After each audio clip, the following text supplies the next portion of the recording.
When an NFL head coach starts speaking openly about pressure and his future on the job, you know something big is going on. And that's exactly what John Harbaugh just did. No dodging questions, no rehearsed answers.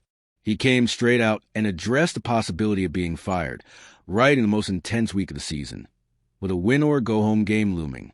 And what really stands out isn't just what he said, but when he said it. An elimination game, a historic rival on the other sideline, an AFC that's wide open. Every word carries more weight now. Every result reshapes the story, and staying quiet simply isn't an option anymore. Stick around until the end, because understanding Harbaugh's comments helps you see what's truly at stake here, and it goes way beyond just a playoff spot. When the question started about whether he could lose his job, John Harbaugh didn't duck them, didn't change the subject, and didn't make a scene. He kept it simple and honest, saying that this isn't the kind of thing you can afford to think about every day. In his view, spending time worrying about your future, your title, or outside pressure only takes energy away from what actually matters right now. Harbaugh makes it clear that pressure is part of life in the NFL, and it comes with the job. He acknowledges that people talk, analyze, and speculate, but he treats that as part of the deal. To him, being in this position isn't a problem. It's what happens when you're leading a big organization with real expectations. The tone of his response says a lot about who he is. There's no panic, no farewell vibe, no need to defend himself. Instead, he treats those questions as normal, and even as a sign of respect for the role he holds. If people are talking, it's because the game is big and the moment truly matters. And that's where the conversation starts to carry even more weight. Because even if he tries to push the topic aside, these questions don't come out of nowhere. They're being asked because the game ahead isn't just another matchup, and because the result can change everything very quickly, naturally pushing discussion to a whole different level. Harbaugh doesn't pretend the pressure isn't real. He knows it's there, feels it every day, and makes that clear in his own words. His point isn't to deny the weight of the moment, but to explain that when you reach this level, pressure comes with it. To him, it's not a punishment. It's the cost of holding a big job with big expectations. When he says he feels honored to be in this position, the message is easy to understand. Not everyone gets where he is, and not everyone can handle this kind of scrutiny. If people are questioning his job security, it's because the game matters, the moment matters, and his work is still important enough to spark real debate. The way he speaks shows someone who has learned how to live with outside noise. It's not arrogance or coldness. It's experience. Harbaugh treats these questions as something that stays outside the locker room, while inside, his only concern is getting the team ready the right way. But that pressure doesn't exist in a vacuum. It grows because the situation brings it to the surface. And that situation has a very specific name. A do-or-die game against a rival that loves to ruin plans, which only makes this entire conversation even louder. This isn't just any game that sparks questions about the future or a possible firing. It's a matchup where the loser goes home and the winner stays alive. That reality changes everything, because there's no room for mistakes, excuses, or gray areas. You either deliver, or the season ends right there. Harbaugh tries to keep his focus on the present, but the magnitude of this game makes everything bigger. Every decision, every call, every adjustment is examined closely. And when the opponent is the Steelers, it carries even more weight, because it's a historic rivalry that always comes with extra tension.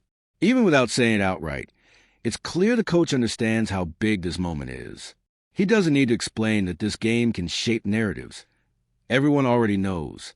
It's the kind of matchup that, depending on the result, completely changes the tone of the conversation the very next week. And what makes it even more delicate is that this debate isn't driven only by this game.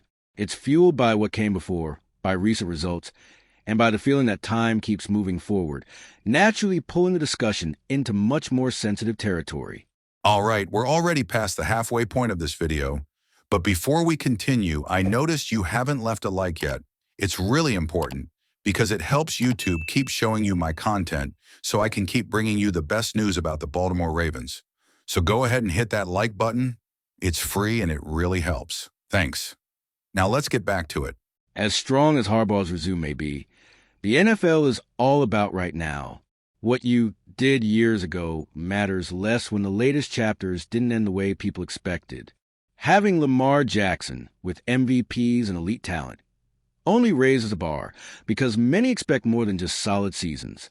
Harbaugh's comments try to separate past, present, and future, but the environment doesn't make that easy. When a team fails to turn opportunities into championships, attention naturally shifts to the person in charge. It's not personal. It's how the league has always worked. He doesn't get into details, doesn't offend himself, and doesn't point fingers. He simply accepts that this kind of conversation comes with the territory. Still, what he doesn't say about recent results speaks volumes, because it shows he understands exactly where these questions are coming from. And all of it leads to an unavoidable point. When the landscape changes and the conference opens up in a rare way, failing to capitalize on that opportunity carries even more weight, putting the future squarely on the table. The text makes it clear that this moment in the conference is unique. Big names are already out, creating a real sense of opportunity. When the path looks more open than ever, expectations rise fast, and patience for mistakes drops just as quickly. Harbaugh doesn't say this out loud, but the subtext is there the entire time. If the team can't move forward right now, the questions stop being speculation and turn into direct pressure. It's no longer what if, but why didn't it happen? This is a kind of situation that reshapes narratives in an instant. A win can cool the entire debate, while a loss turns everything into an immediate discussion. That's why, even as he tries to block it out, he knows this game carries consequences far beyond the scoreboard. In the end, Harbaugh's comments show a coach locked into the present, surrounded by a context that keeps pulling the focus toward the future. And it's exactly that tension between now and what comes next that makes this story so compelling. Everything John Harbaugh said this week points to a seasoned coach who understands the pressure and is fully focused on the moment. He doesn't dodge questions, doesn't dramatize the situation, and doesn't hide behind past success.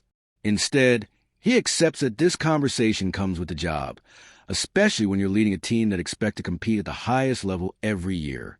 His words are simple, direct, and heavy because they come at a moment with zero margin for error. At the same time, the context offers no comfort. An elimination game, a historic rival, an open AFC, and a franchise that knows opportunities like this don't come around often. A win can shut down all talk about the future, while a loss instantly changes the tone. That's what turns every word Harbaugh says into something bigger than just a press conference answer. Now the decision is close, and I want to know what you think. If the Ravens get eliminated, do you believe Harbaugh's comments will matter at all, or will the pressure win out? Drop your opinion in the comments, join the conversation, and stay locked in, because what happens in this game could define far more than just the end of a season. And if you, just like me, are passionate about the world of football and want to learn more about the Ravens' legacy, don't leave this video without sharing it with that friend who is also a Baltimore Ravens fan and will love this content. See those video suggestions on your screen?